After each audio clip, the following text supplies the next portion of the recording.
everybody, Crystal Beaudry here with Crystal's Clean Kitchen, where we help make clean eating a lifestyle. So if you didn't know, we were doing a series right now that is all about simple syrups. Now, if you don't know what a simple syrup is, it is something that you can add to your coffee. You could make it, of course, with your pancakes. You could add it to granola, anything like that. So we have done already just a regular simple syrup. We did a vanilla one and a strawberry one. So definitely go check out the previous episode for that because those turned out amazing. Well, in today's episode, we are going to be making a maple syrup one.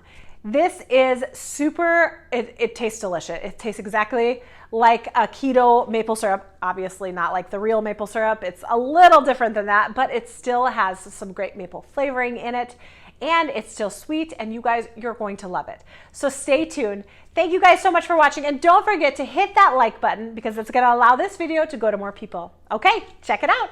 All right, so here's our ingredients that we are going to be starting with. Now, for the sweetener, you could use xylitol, which is what we're going to be using today, or you could use allulose. And to make it kind of like a darker, rich maple color, I am going to be adding some molasses.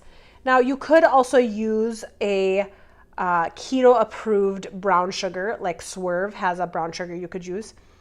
That would also work, but I really love the flavor of molasses, so that's why I'm going to be doing it this way.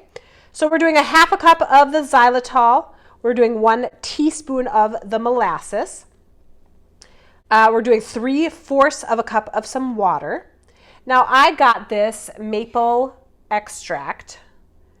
I just got it off of Amazon. I will make sure to link this down below. This is going to be what is flavoring it as the maple syrup. So we're doing 1 to 2 teaspoons of that, depending upon how much of the flavoring that you like. So I would say maybe add 1 teaspoon and then taste it, and then add another one if you want more of that flavor.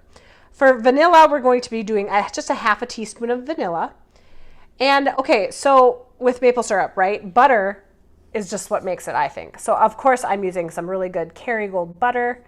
That is my favorite. So we are going to be using probably just about 1 teaspoon of butter for that. And then depending upon how thick you want it, you can add some xanthan gum. I'm going to be doing just probably 1/4 of a teaspoon of xanthan gum because it does really make it very thick with just a very little bit. Okay, well, let's go mix this up. We are going to be starting out with our 3/4, just say a little bit more, 3/4 of a cup of water. And then we're immediately going to be adding in our half a cup of xylitol and our little bit of butter here. It's like a little teaspoon. And we're gonna wait for it to come to a boil. Once it comes to a boil, we're gonna set the timer and let it boil. I'm gonna be shaking it like this a little bit as it's boiling. You want it to boil for about 3 minutes. All right, so it did take a while before it started to boil. So don't worry, just keep it on the stove. We are kind of reducing the water, and it's making it into more of a thicker syrup the longer that you cook it. So that's totally fine for it to stay on the stove for, I don't know, even like 10 or 15 minutes is totally fine. Okay, so then we're going to be adding in our vanilla. I turned off the temperature. I'm adding about 1/2 teaspoon of vanilla, or, I like to add more than that sometimes even. Okay, I'm adding just a little bit more than 1 teaspoon of the maple flavor.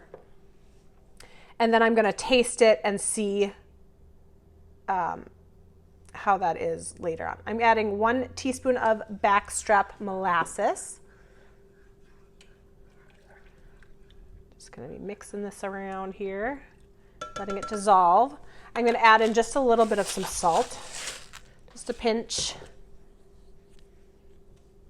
That looks great. Okay, and then I'm going to add in just a little tiny bit of some xanthan gum. All right, there's the xanthan gum. Now, if you add in too much xanthan gum, it will just be like, ooh, I got to turn it off. If you add in too much xanthan gum, it will just get way too thick. So just be careful with how much you add it. Unless you like really, really thick syrup, that's fine too. Okay, then what we're gonna do is we're just gonna let this cool off. And as it cools, it's gonna begin to thicken. As you notice, I'm just like whisking all of that xanthan gum And if you are noticing, see, like if you can kind of see, you can kind of see the xanthan gum. All you have to do is, I'm going to be taking my Ninja Chopper, like my little bullet thing, and run it through there once it's cooled off. And that will get rid of those little tiny specks in there. All right, so our syrup cooled down a little bit. I'm going to dump it in here. Like dump it here. Because we are going to just blend it up a little bit so that there's no chunks in it. You gonna help me?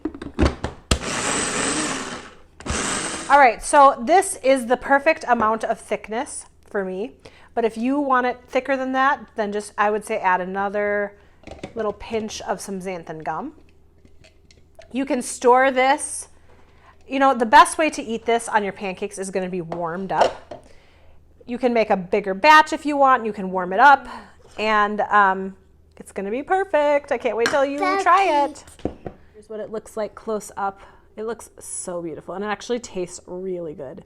The buttery taste of it is delicious. Oh, you guys are going to love this.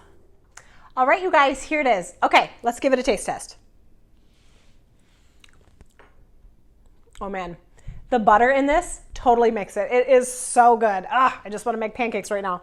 But this will be great even in a coffee drink too. You guys, you're going to love this. So let me know in the comments once you try it. Seriously, it didn't take that long, just a couple minutes. So stop buying those expensive syrups and just start making your own. They're so easy to do. I felt like the xanthan gum that I put in this was the perfect amount. It's not too thick, it's not too thin. It is great. And then also, don't forget, if you're wanting to make this for pancakes, to just maybe heat this up a little bit. That would taste really good. Thank you guys so much for watching. Don't forget to subscribe to my channel and stay tuned for some more great recipes. We'll see you next time.